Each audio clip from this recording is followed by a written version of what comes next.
magnetic field and a changing magnetic field. These fields are perpendicular to each other and to the direction of propagation of EM waves. These fields are perpendicular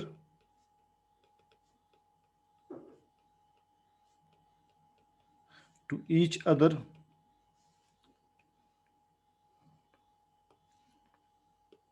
and to the direction of propagation of waves. To each other and to the direction of propagation of electromagnetic waves. अब आप इसका एक principal देखिए, ये generate कैसे किए जाते हैं। ये प्रिंसिपल आपको क्लियर होगा तो पूरा टॉपिक आपके लिए इजी होगा। एक सिंगल चार्ज जो ऑसिलेट कर रहा हूँ, वाइब्रेट कर रहा हूँ, a single oscillating charge, it produces a changing electric field. It produces a changing electric field. This changing electric field produces a changing electric flux.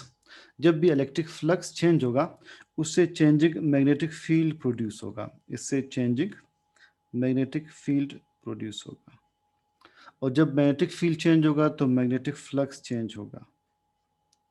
तो एक सिंगल ऑसिलेटिंग चार्ज से चेंजिंग इलेक्ट्रिक फील्ड और changing magnetic field produce होते हैं।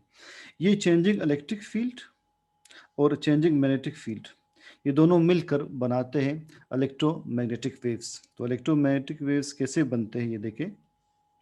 The changing electric field and the changing magnetic field they combine to form electromagnetic waves. तो इन electromagnetic waves में changing electric field होगा एंड चेंजिंग मैग्नेटिक फील्ड होगा, which are perpendicular to each other, and this is the direction of propagation of EM waves.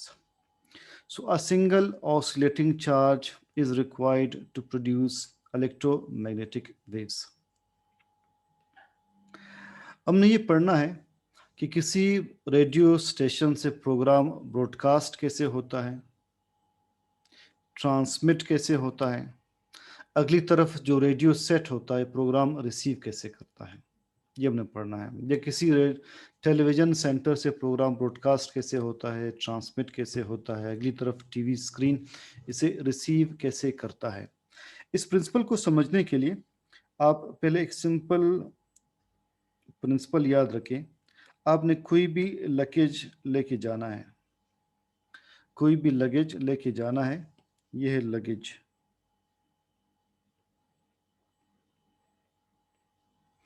आप चाहते ये luggage cycle की speed से एक और घर तक पहुंच जाए, तो हल क्या है, साइकिल पर के ऊपर रख लें, साइकिल की स्पीड से पहुंचा सकते हैं। आप चाहते हैं कि ये लगेज क्वेटा से कराची जाए बस की स्पीड पर, तो बस के ऊपर लोड कर लें, बस की स्पीड से जाएगा। बस 10 घंटों में पहुंचता है, 8 घंटों में पहुंचता है, तो 8 से 10 घंटों में ही आपका लगेज कराची पहुंच जाएगा। आप चाहते हैं ये लगेज जहाज की स्पीड से जाए कराची, 1 घंटे के अंदर ही कराची में पहुंचाऊं, तो सिंपल हल है, जहाज के ऊपर लोड कर लें, जो जहाज की स्पीड जहाज उसको कैरी कर लेगा। तो लिहाजा आप जिस स्पीड के साथ लगेज को कहीं पहुंचाना चाहते हैं उसी तरह का अपने व्हीकल ढूंढना होगा। तो उसके 3 स्टेप्स होंगे। पहले आप लगेज को लोड करेंगे, इट वुड बी लोडिंग। फिर वो जो व्हीकल है, ये व्हीकल उस लगेज को कैरी करेगा, दैट वुड बी ट्रांसपोर्टेशन। अब आपने लगेज लोड कर दिया है तो अगला स्टेप क्या है, ट्रांसपोर्टेशन।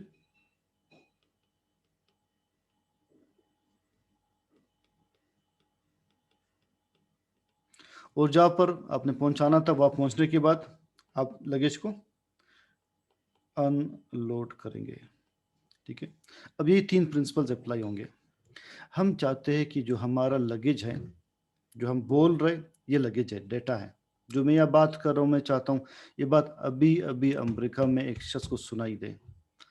तो ये जो लगेज है, जो मेरी साउंड है, इसको मैंने किसकी स्पीड से अभी पहुंचाना होगा?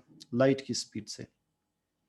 तो लाइट की स्पीड से अगर मैं इस लगेज को कैरी करना चाहता हूँ, ट्रांसमिट करना चाहता हूँ, तो उसके लिए मुझे इस लगेज को लाइट के ऊपर लोड करना होगा। लाइट बिकम्स द व्हीकल, या इलेक्ट्रोमैग्नेटिक वेव्स के ऊपर मुझे इसे लोड करना होगा, इलेक्ट्रोमैग्नेटिक वेव्स बन जाएंगे व्हीकल। ये प्रिंसिपल अब देखिए किस तरह से होगा। एक शख्स ब्रॉडकास्टिंग स्टेशन में बैठा है, वो प्रोग्राम ब्रॉडकास्ट कर रहा है। ये है ब्रॉडकास्टिंग स्टेशन।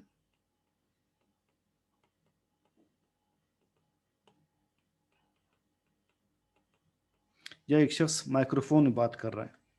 देखिए ये होगा माइक्रोफोन, इसमें वो बात कर रहा है। माइक्रोफोन का काम क्या है? आपने साउंड प्रोड्यूस की, माइक्रोफोन इस साउंड को कन्वर्ट करेगा इलेक्ट्रिक ऑसिलेशंस में, सिर्फ इलेक्ट्रिक ऑसिलेशंस में इस साउंड को कन्वर्ट करता है सिंपली।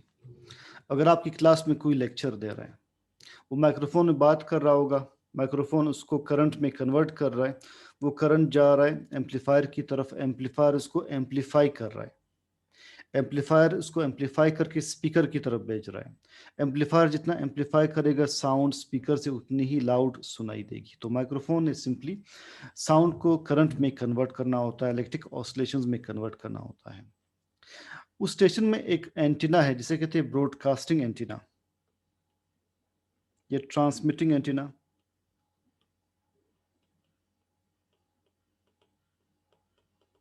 Transmitting antenna.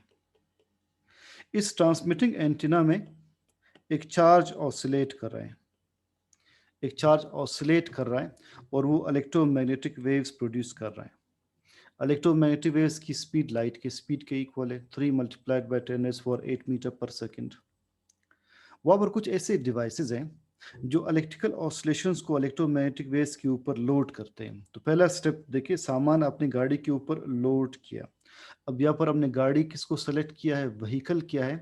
कैरियर क्या है? Electromagnetic waves. तो इलेक्ट्रोमैग्नेटिक वेव्स आर इनफैक्ट यहाँ पर कैरियर वेव्स, ये कैरी करते हैं उस लगेज को, जो आपकी साउंड है उसे लाइट की स्पीड से ये कैरी करेंगे। तो अगला स्टेप ये होगा कि कुछ डिवाइसेस इलेक्ट्रिकल ऑसिलेशंस को ईएम वेव्स के ऊपर लोड करेंगे, कंबाइन करेंगे।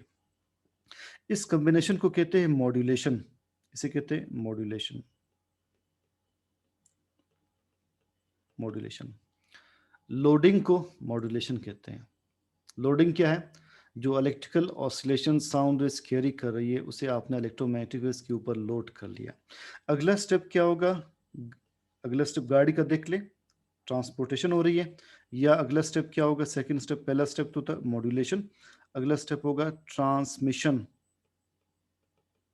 ट्रांसमिशन, अब जो गाड़ी की स्पीड है वही लगेज की स्पीड है, तो ऊपर जो इलेक्ट्रोमैग्नेटिक वेव्स की स्पीड है उसी स्पीड के साथ वो इलेक्ट्रिकल ऑसिलेशंस ट्रांसमिट होंगे लाइट की स्पीड के साथ। अगली तरफ जैसे ही वो लाइट वेव्स, एक रेडियो सेट में सेलेक्ट कर रहा हूँ, रेडियो सेट है सपोज, हमने इस ट्रांसमिटिंग एंटीना में चार्ज को एक खास फ्रीक्वेंसी के साथ ऑसिलेट किया है। इट इज योर डिज़ायर कि आप किस फ्रीक्वेंसी के साथ चार्ज को ऑसिलेट करना चाहते हैं। सपोज हमने फ्रीक्वेंसी सेलेक्ट की है इस चार्ज की 740 किलो हार्ट्स, मैंने ये फ्रीक्वेंसी सेलेक्ट की है। तो ये चार्ज इसी फ्रीक्वेंसी के साथ ऑसिलेट करेगा, उसी फ्रीक्वेंसी के साथ वेव्स जनरेट होंगी।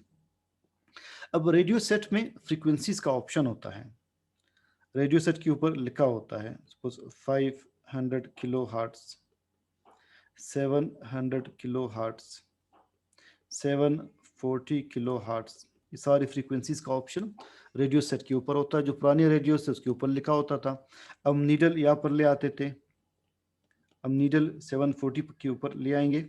तो आपने ये फ्रीक्वेंसी सेलेक्ट कर ली है। डिजिटल रेडियो में आप डिजिटली सेलेक्ट करते हैं। सपोज आपने ये फ्रीक्वेंसी सेलेक्ट की है, तो इस रेडियो सेट की फ्रीक्वेंसी उन वेव्स की फ्रीक्वेंसी के साथ मैच हो जाएगी जो कि ट्रांसमिट हो रही है। उनकी फ्रीक्वेंसी क्या है? 740 किलो हार्ट्स। जब फ्रीक्वेंसीज मैच हो जाएंगी तो रेजोनेंस की वजह से ये साउंड वेव्स ये सेट कैरी कर लेगा, रिसीव कर लेगा। जब रेजोनेंस होगी तो उस प्रोग्राम की साउंड वेव्स ये रेडियो सेट रिसीव करेगा, ये रिसीव करेगा ऑल्टरनेटिंग फॉर्म में इस तरह से। यहाँ पर एक डिवाइस लगा है, इसे कहते हैं डायोड। डायोड आप नेक्स्ट चैप्टर में पढ़ेंगे। एक डायोड लगा है। डायोड इस करंट को, इन साउंड वेव्स को रेक्टिफाई करता है। रेक्टिफिकेशन का मतलब ये कि ऑल्टरनेटिंग वेव्स से ये इन्हें कन्वर्ट करता है डायरेक्ट वेव्स में, इस तरह से डायरेक्ट वेव्स में कन्वर्ट करता है। It is rectification, alternating waves को कन्वर्ट करना डायरेक्ट वेव्स में, एसी को डीसी में कन्वर्ट करना, इसे कहते हैं रेक्टिफिकेशन। तो ड्यूरिंग रेक्टिफिकेशन जो इलेक्ट्रोमैग्नेटिक वेव्स थे वो ओरिजिनल इलेक्ट्रिकल ऑसिलेशंस को रिलीज करेंगे, अनलोडिंग हो जाएगी। तो अनलोडिंग यहाँ पर क्या होगी, अनलोडिंग को हम रेक्टिफिकेशन कहते हैं। अब वो जो साउंड वेव्स डायरेक्ट फॉर्म है वो इस रेडियो सेट के स्पीकर में से पास होंगी।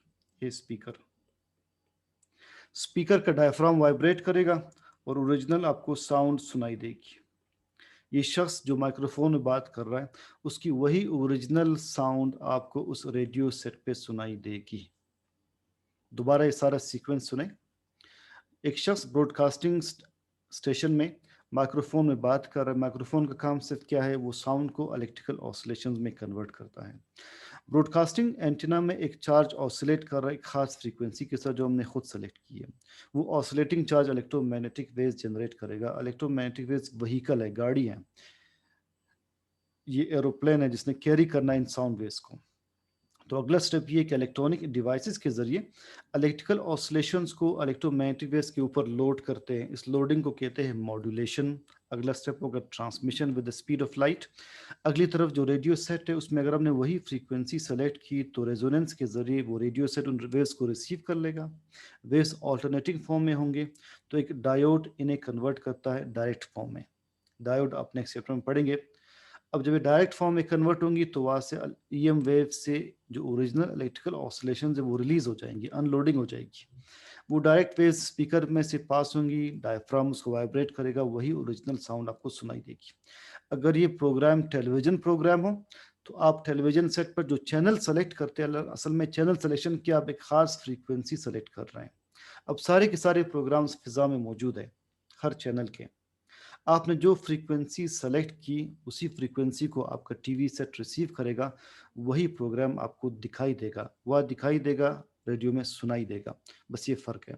बाकी जो प्रोग्राम है ये ट्रांसमिट किस फॉर्म में हो रहा है, इलेक्ट्रोमैग्नेटिक वेव्स इनको कैरी कर रही है। अब हम देखते हैं ये ट्रांसमिटिंग एंटीना है कि जिसमें एक खास एसी सोर्स को प्रोवाइड करके हम एक चार्ज को ऑसिलेट कर रहे हैं। चार्ज उसी फ्रीक्वेंसी से ऑसिलेट करेगा जिस फ्रीक्वेंसी से आपने वोल्टेज सेलेक्ट की है। तो यहाँ पर इलेक्ट्रोमैग्नेटिक वेव्स जनरेट होंगी, ईएम वेव्स जनरेट होंगी जिनको यूज़ करके हम इलेक्ट्रिकल ऑसिलेशंस को कैरी करते हैं या ट्रांसमिट करते हैं। ये है ट्रांसमिटिंग एंटीना। इनफैक्ट इसकी डायग्राम इस तरह से है। अब हम प्रोग्राम दो तरह के सुनते हैं रेडियो के, एक होते एफएम, एक होते एएम। इनमें फ़र्क क्या है, पहले देखते am. Am stands for amplitude modulation. BBC का प्रोग्राम एएम है। ओल्ड पाकिस्तानी सारे प्रोग्राम्स एएम थे, अब अक्सर प्रोग्राम्स एफएम होते हैं। एम्पलीट्यूड मॉड्यूलेशन क्या है, देखिए अब पहले एक जनरल वेव को देखते हैं। वेव एम्पलीट्यूड किसे कहते हैं, देखिए ये डिस्टेंस एम्पलीट्यूड कहलाता है, ये डिस्टेंस कहलाता है एम्पलीट्यूड। मीन लेवल से टॉप ऑफ क्रेस्ट या टॉप ऑफ ट्रफ तक का डिस्टेंस एम्पलीट्यूड कहलाता है। और फ्रीक्वेंसी क्या होती है, नंबर ऑफ वेव्स पर सेकंड, इट इज फ्रीक्वेंसी। तो एम्पलीट्यूड मॉड्यूलेशन ये है जो ऑडियो सिग्नल है, जो साउंड ओरिजिनल साउंड है, जब इसकी फ्रीक्वेंसी कम होती है, जब इसकी फ्रीक्वेंसी कम होती है, जब इसकी फ्रीक्वेंसी कम होती है, डाउन फ्रीक्वेंसी होगी फिर अप फ्रीक्वेंसी।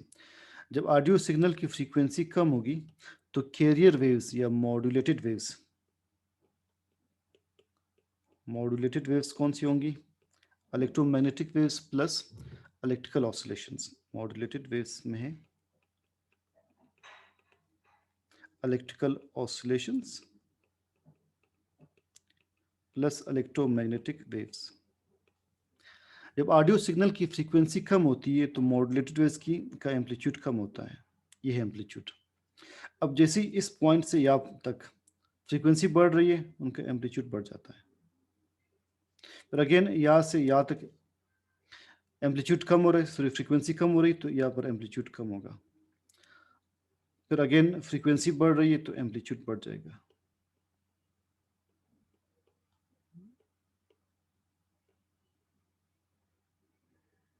या अगेन फ्रीक्वेंसी कम हो रही तो एम्पलीट्यूड कम होगा। अगर मॉड्यूलेटेड वेव्स का एम्पलीट्यूड ऑडियो सिग्नल के फ्रीक्वेंसी के साथ चेंज हो, इसे एम्पलीट्यूड मॉड्यूलेशन कहते हैं। फ्रीक्वेंसी कम हो रही तो एम्पलीट्यूड कम हो रहा है, फ्रीक्वेंसी बढ़ रही एम्पलीट्यूड ज़्यादा हो रहा है, फ्रीक्वेंसी कम हो रही एम्पलीट्यूड कम हो रहा है, फ्रीक्वेंसी ज़्यादा हो रही एम्पलीट्यूड ज़्यादा हो रहा है। सो आपने प्रिंसिपल क्या याद रखना है कि if amplitude of modulated waves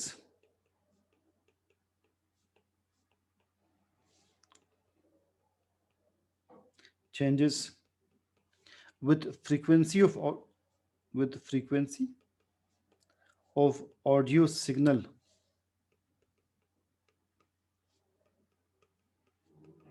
then it is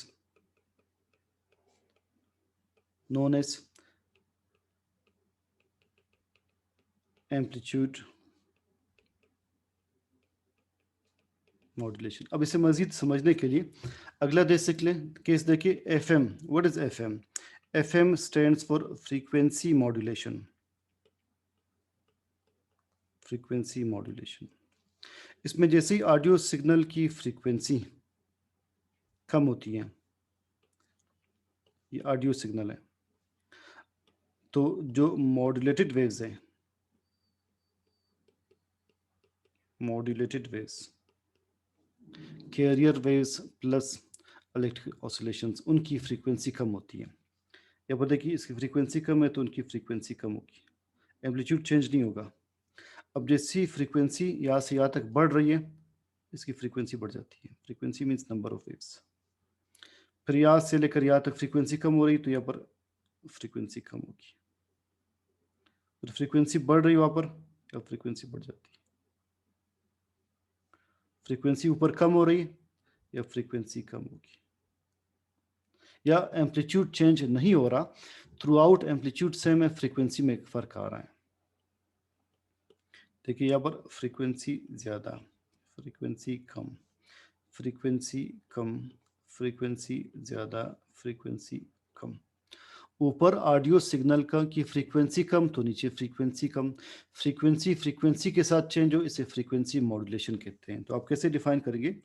if frequency of modulated waves changes with frequency of audio signal, with frequency of audio signal, then it is known as frequency modulation। अब compare कर ले, इस first case में frequency कम होने के साथ amplitude कम हो रहा था, फ्रीक्वेंसी बढ़ने के साथ एम्पलीट्यूड बढ़ रहा था। इस सेकंड केस में फ्रीक्वेंसी कम होने पर फ्रीक्वेंसी कम हो रही है, फ्रीक्वेंसी बढ़ने पर फ्रीक्वेंसी ज़्यादा हो रही है, एम्पलीट्यूड चेंज नहीं हो रहा। FM और AM के प्रोग्राम में फ़र्क क्या होता है? पहले FM आपको ज़्यादा क्लियर सुनाई देते हैं ये प्रोग्राम्स, तो FM is less affected by electrical interference, जबकि जो गिश की आवाज़ होती है AM में ज़्यादा होती है। Second, FM provides high quality transmission, ये भी हम देखते हैं। यस, FM के प्रोग्राम बहुत क्लियर होते हैं। Third, FM has two drawbacks. एक ड्रॉबैक ये है, FM has a shorter range, ये दूर तक नहीं जा सकते। अब क्वेटा में एफएम के प्रोग्राम्स ब्रॉडकास्ट हो तो क्वेटा में सुनाई दे रहे होंगे, पेरिफेरी में अक्सर सुनाई नहीं देते इतनी क्लियर, जब तक आप वहाँ पर एक अलग से एंटीना ना लगाएं, अलग से स्टेशन ना बनाएं। मगर एएम के प्रोग्राम्स आप देख ले, आप मुस्लिम बाग की हाइट पर चले जाए भी आपको बीबीसी का प्रोग्राम सुनाई दे रहे हैं, आप रोड पर ट्रेवल करें भी बीबीसी का प्रोग्राम आप सुन रहे हैं, उसका रेंज लॉन्गर होता है। एफएम जो है उसका दूसरा ड्रॉबैक ये हिल्स को, ऑब्स्टिकल्स को क्रॉस नहीं कर सकता। FM has less ability to travel around obstacles and hills. अब क्वेटा में एफएम ब्रॉडकास्ट हो रहा है तो आई एम नॉट श्योर कि नौहिसार वाले, क्वेटा के पेरिफेरी वाले सही तरह सुन सकते हैं, यानी इसलिए कि इसमें ये एबिलिटी इतनी नहीं होती कि ये माउंटेन्स को क्रॉस कर ले, मगर एएम के प्रोग्राम्स में ये एबिलिटी होती है। तो एफएम बाहर के सर्किट से लेस अफेक्टेड होता है, ट्रांसमिशन क्लियर होती है, मगर इसका रेंज शॉर्ट होता है, इट कैन नॉट क्रॉस या मूव अराउंड दी ऑब्स्टिकल्स और हिल्स। तो ये एफएम और एएम में फ़र्क है। यहाँ से ये चैप्टर एंड हो जाता है।